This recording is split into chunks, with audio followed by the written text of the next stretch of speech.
You ever look at the back of a new server or, a fancy NAS drive and see a whole bunch of Ethernet ports? Not just one, but two or four or even more. And it always makes you wonder, with all those ports, can you get some seriously crazy speed?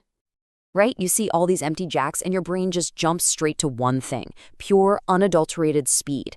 You've got the ports on your server, you've got the ports on your switch, and man, it is so tempting to just connect them all. So what's the deal? Can you really just grab a handful of patch cables, plug everything in, and create one massive, super fast connection? It seems like it should work, but the real answer is, well, it's a little more complicated and honestly, a lot more interesting than that. Okay, before we even touch that speed question, we've got to get our vocabulary straight. Because let me tell you, in the world of networking, it feels like every company has a different name for the exact same thing. The official, proper term for what we're talking about is link aggregation. This is the big idea: taking multiple physical network cables and tricking the computers into seeing them as one single logical connection. The goal? More bandwidth and way better reliability. And here's where you might get tripped up. Microsoft will call it NIC teaming. If you're in the Linux world, you'll hear about bonding. Cisco, of course, has to have their own term, EtherChannel. But listen, under all that marketing, they're all just different flavors of the same thing. Link aggregation, or LAG for short. So if you see any of these, just know they're all talking about teaming up ports. So if it's not as simple as just plugging in a bunch of cables, how in the world does this actually work?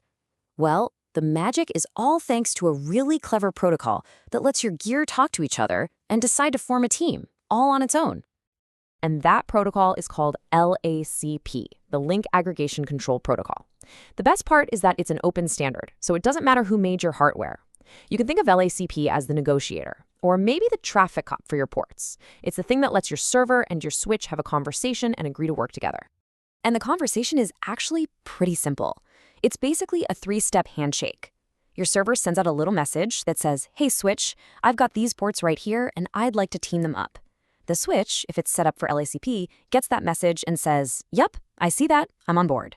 And boom, just like that, they create a link aggregation group, a LAG, and start acting like one single, more powerful connection. Okay, theory is one thing, but what does this look like in the real world? Setting this up takes a little bit of work because it's a partnership, right? And both partners have to agree to the terms. And this is absolutely the most important rule you have to remember. It's a two-way street. You can't just flip a switch on your server and call it a day. You also have to log into your network switch and tell it which ports are going to be part of the team. Both ends of the wire have to be configured for this to work. And here's what that looks like in practice. Over on the left, that's a pretty typical graphical interface you might see on a server, where you're checking some boxes to enable link aggregation.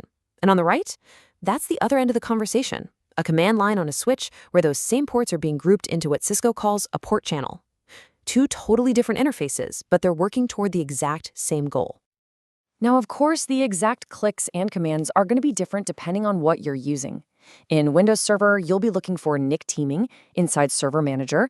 On a Linux box, you'll be getting friendly with the bonding kernel module. And in a virtual world like VMware, it's all about creating a virtual switch with multiple physical connections. The names change, but the idea is always the same. Okay, so we have covered the what and the how. Now it's time for the most important part, the why. Why would you go through all this trouble? Let's finally put that speed question to bed. So let's just bust the number one myth right now. The myth is that if you team up two 1 gigabit ports, you can copy a single giant file at 2 gigabits per second. The reality? Nope. A single connection from your computer to the server is still just going to use one of those links, so you're still capped at 1 gigabit speed. The real magic isn't about making one thing go faster. It's about handling lots of things at once. The absolute best way to think about this is a highway. If you add another lane to the highway, it doesn't mean your one car can suddenly drive at 200 miles an hour. But what it does mean is that two cars can drive side by side at 100 miles an hour without getting in each other's way. Link aggregation isn't about vehicle speed, it's about increasing the total traffic the road can handle at the same time. So this all boils down to three huge benefits. First up, fault tolerance. This is amazing for reliability. If someone trips over a cable or a port just dies, your connection doesn't drop. All the traffic just seamlessly moves over to the links that are still working. Second, load balancing. The system is smart and it spreads out all the different network conversations across all the available lanes. And third, that increased bandwidth, not for one person, but for the total capacity when you've got lots of different people hitting that server at once. And this is really where it shines. Like this quote says, think about a busy office with dozens of people all trying to pull files off the same server. That's when having all that extra bandwidth becomes a game changer. Instead of everyone fighting over one congested lane, you've opened up the whole highway.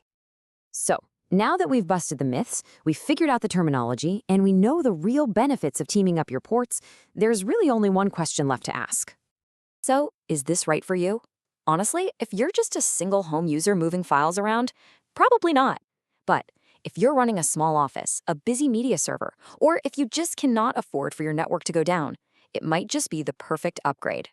So go take another look at those extra ports. They aren't just for show, they're for teamwork.